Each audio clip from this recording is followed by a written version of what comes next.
अस्सलाम वालेकुम viewers. Madam sir drama serial में खुश आमदीद। आज हम बात करने जा रहे हैं एपिसोड नंबर 140 में क्या होने जा रहा है।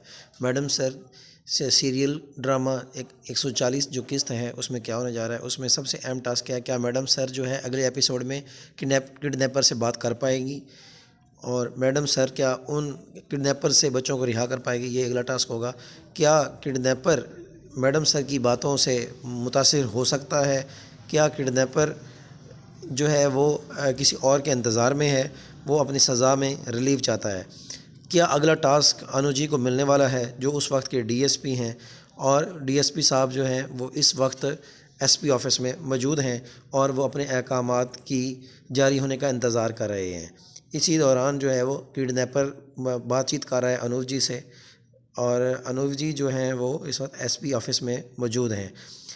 इस वक्त मीडिया पर ख़बरें चल रही हैं, क्या अनूप जी मैडम करिश्मा और मैडम हसीना जो है बात कर पाएंगी, किडनैपर से बच्चों को रिहा करवा पाएंगी। अब हम बात करते हैं इससे पिछले एपिसोड की तरफ चलते हैं। अगर आपने अभी तक हमारे चैनल को सब्सक्राइब नहीं किया तो सब्सक्राइब कर लें।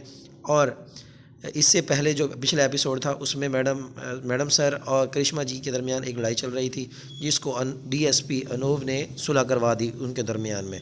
और इस सुलह को किस तरह से करवाया, इसके बारे में भी हम आपको डिटेल से बताएंगे। दोनों जो एसएचओ और एसआई थी वो आपस में झगड़ा कर रही थी और वो दोनों थाना को छोड़ के जाना चाह रही थी। उसी दौरान उसने एक मिसाल दी, एक रस्सी को गांठ लगाई। उसने कहा था कि दोनों करिश्मा जी और मैडम सर जो हैं वो एक हाथ से रस्सी को खोलेंगी, मगर दोनों नाकाम होती हैं।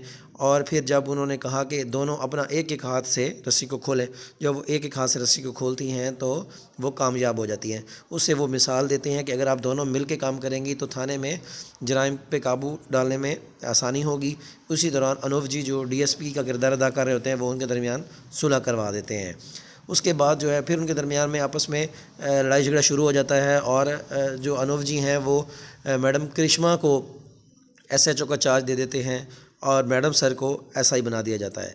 लेकिन मैडम करिश्मा को एहसास होता है कि मैंने ये गलत फ़ैसला लिया है, मुझे ये ज़िम्मेदारी नहीं संभाल सकती। जो कि मैडम करिश्मा है वो बड़ी जज्बाती हैं, हाइपर हैं, और वो मामलात को सुलझाने की एहलियत नहीं रखती। इसी दौरान जो है एक किडनैपर अपने बेटे की सालगिरह में आए हुए बच्चों को जो है वो किडनैप कर लेता है, और हर तरफ हलचल मच जाती है, क्योंकि वो जो किडनैपर है उसको 14 साल की सज़ा हो चुकी होती है और वो जेल से भागकर फ़रार हो जाता है, जिसमें से वो 4 साल की सज़ा भुगत चुका होता है और 7 साल की सज़ा उसकी तकरीबन बाकी होती है। तो वो डिमांड करता है कि अगर मेरी सज़ा मुझे माफ़ कर दिया जाए तो मैं ये बच्चों को रिहा कर दूंगा, वरना नहीं करता। उसी दौरान जो उस वक्त की एसएचओ करिश्मा जी होती हैं वो पहुंचती हैं मौके पे, उसे बात करती हैं मगर नाकाम हो जाती हैं। और फिर मैडम सर को पता चलता है तो वो जब गाड़ी लेके निकलती हैं तो वो जो है ना वो उनकी गाड़ी ख़राब हो जाती है। इसी दौरान थाने में बड़ी बेचैनी मची होती है। पुष्पा जी जो होती हैं वो भी उस वक्त बड़ी परेशान खड़ी होती हैं, और इसी दौरान वो मैडम सर जो है वो एक केस है हल्दी मैडम का वो सॉल्व कर रही होती हैं। वो जैसे ही मौके पर पहुंचती हैं तो किडनैपर से बात करती हैं। किडनैपर बड़ा परेशान होता है, वो जो है वो धमकियाँ लगा रहा होता है। वो कहता है कि मैं अपने इन बच्चों को मार दूंगा, वरना मेरी सज़ा जो है वो ख़त्म करवाई जाए। तो मैडम सर जो हैं वो बात करती हैं एसपी ऑफिस में और कहती हैं कि आप किसी और बंदे को भेजा जाए इस टास्क को कंप्लीट करने के लिए, और इतने में दूसरा लाहेमल बनाते हैं। तो आपने ये वीडियो देखी, आपको कैसी लगी? उम्मीद है कि आपको लगता है कि ये कैसी लगी और आने वाले एपिसोड में क्या होने जा रहा है। हमने अपनी तमाम एक्सपेक्टेशंस आपको बता दी हैं। क्या अनूप जी जो हैं वो इस टास्क को अनूप जी इस मसले को हल कर पाएंगे? क्या अनूप जी जो हैं वो बच्चों को रिहा करवा पाएंगे? क्या इस मसले को हल करने के लिए अनूप जी को अगला टास्क दिया जा रहा है? तो आपको वीडियो कैसी लगी ज़रूर सब्सक्राइब करें, मज़ीद जुड़े रहिए ऐसे वीडियोज़ के साथ माई फर्स्ट चॉइस चैनल पर। Thank you very much.